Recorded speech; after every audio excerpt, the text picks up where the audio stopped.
εσωτερικό της. Πριν δούμε τις νέες αντιδράσεις που είχαμε σήμερα, θα πάμε και πάλι στο Χρυσόστομο Τσούφι στο Υπουργείο Οικονομικών, γιατί οι τελευταίες πληροφορίες λένε ότι το Υπουργείο Οικονομικών ετοιμάζει νέες αλλαγές στο πολύπαθο νόμο. Ναι, έχουμε κάποια δεδομένα, Ασία. Δεδομένο πρώτο, το χαράτσι τέλος. Δεν υπάρχει περίπτωση. Απορρίπτεται λοιπόν αυτή η πρόταση για τη διατήρηση του χαρίτσιου.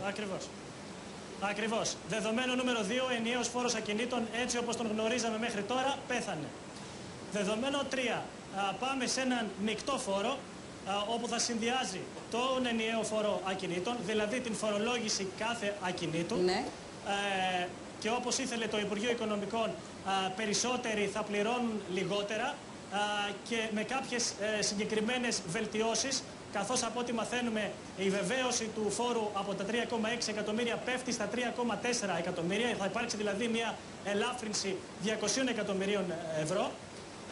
Άρα και μια νέα τρύπα 200 εκατομμυρίων ευρώ, η οποία θα καλυφθεί από την διατήρηση ταυτόχρονα του φόρου μεγάλης ακίνητης περιουσίας, με τις πληροφορίες να λένε ότι θα υπάρχει και ένα φορολόγητο των 300.000 ευρώ. Δηλαδή κάποιος που θα έχει περιουσία 400.000 ευρώ θα πληρώνει και τον ενιαίο φόρο ακινήτων για το κάθε ακίνητό του, αλλά και συνολικά για την περιουσία του με αφορολόγητο τις 300.000.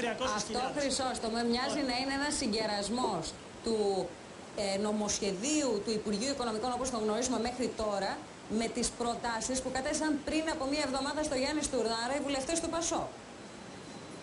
Και αυτό που θέλουν εκείνοι της Νέας Δημοκρατίας, καθώς υπάρχει και σχετική ελάφρυνση των αγροτεμαχίων από τα 150 εκατομμύρια, οι πληροφορίες λένε ότι θα ελαφρυνθεί το βάρος τους στα 110 εκατομμύρια, συγκεράζει και απόψεις πράγματι των βουλευτών του ΠΑΣΟΚ.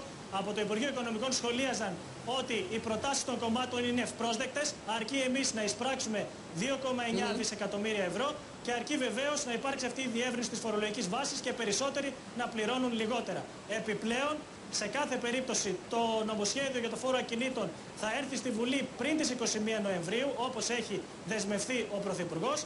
Ενώ επίσης πρέπει να σου πω ότι είναι δεδομένο πλέον ότι και η κατάθεση του προϋπολογισμού για το 2014 θα γίνει όπως ορίζει το Σύνταγμα στις 21 του μηνός, ανεξάρτητα αν υπάρχει η έγκριση της Τρόικας ή όχι. Μάλιστα, Γιασμίνη, τα έχουν βρει στους αριθμούς με την Τρόικα. Σε ευχαριστούμε πολύ.